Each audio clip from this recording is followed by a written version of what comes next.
napansin po ba ninyo na yung isang acknowledgement receipt na 220,000 para sa payment of reward, parenthesis, various goods, para kay TJ Verano, 220,000 po ito. Ang date po ng receipt ay December 22, 2026. Samantalang ang expenditure ay para sa taong 2022. Typo error po ba ito o minadali ang paggawa ng AR? 2026 po, Your Honor. 2026 po.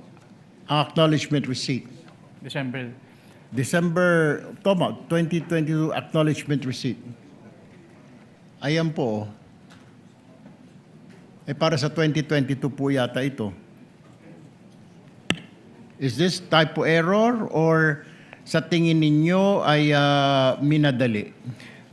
nagkaroon po kami ng findings about dyan, Your Honor. Lahat po nung ARs po na nakadate po, na hindi po nakadate ng 2022, na isama po namin doon sa aming notice of suspension po.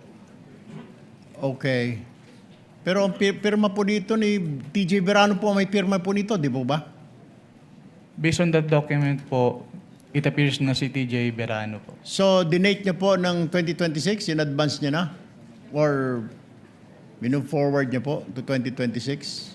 Ang pagtanggap po ng goods, December 22, 2026? Para sa 2022 po ito. Yes po, kaya po kami nagkaroon ng findings about dyan, Your Honor. Okay. So, question ho ninyo. Opo, kinwestiyon po namin.